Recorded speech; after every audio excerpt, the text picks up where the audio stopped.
All right. Now, the next thing I wanted to cover was interreligious relations and ecumenism. And in the encyclical, Pope Francis says that the Abu Dhabi document, which you've heard me talk a lot about because it's a passion of Bishop Athanasius Schneider, that's the document that says God wills the diversity and plurality of religions, which is false and heretical. Pope Francis doubled down here, and he says that the Abu Dhabi document on human fraternity, quote, was no mere diplomatic gesture, but a reflection born of dialogue and common commitment. So it's not diplomatic. He says it's a reflection born of dialogue and common commitment. So he's saying, I didn't just do that as a gesture. I did that because I believe in it. I really do believe in that. There's a couple quotes that I want to share with you. Paragraph 271, Francis says this. The different religions based on their respect for each human person as a creature called to be a child of God. Let me pause real quick. Islam does not teach mutual respect for every human person, and Islam does not explicitly states that people are not children of God. All right, let's just be clear. Francis wants to give them points and give religions other points. He wants other religions to look more Christian-y, but they don't. So let's be honest about that. Continuing the quote. Different religions contribute significantly to building fraternity and defending justice in society.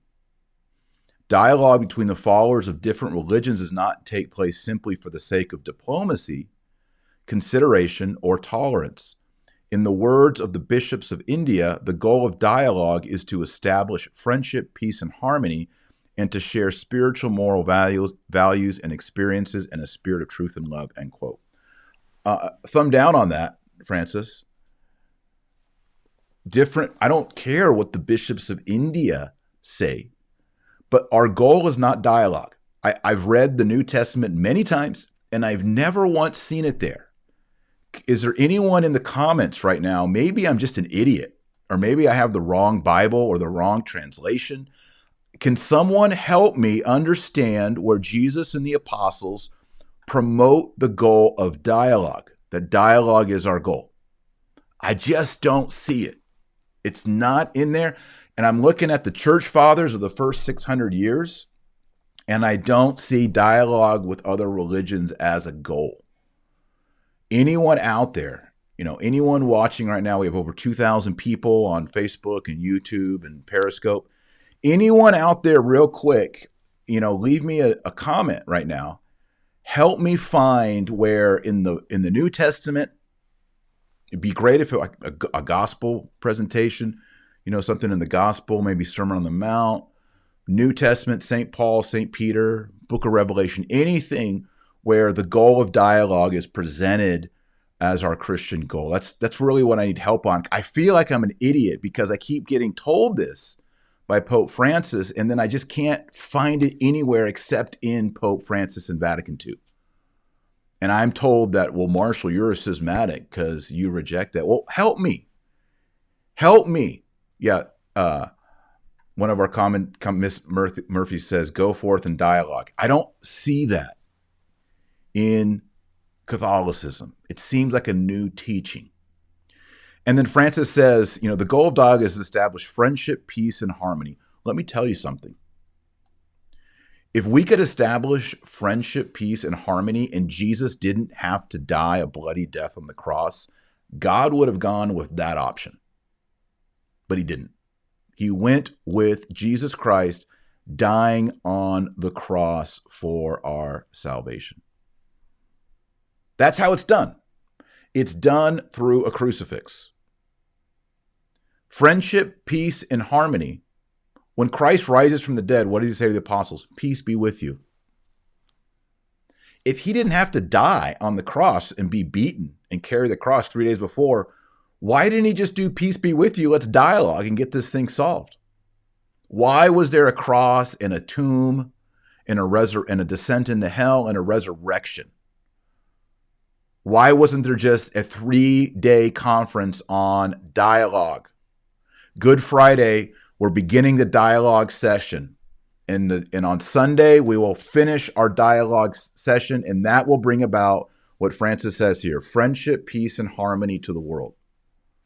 And every week, every year, instead of having Good Friday and Easter, we could have Triduum, dialogue Triduum.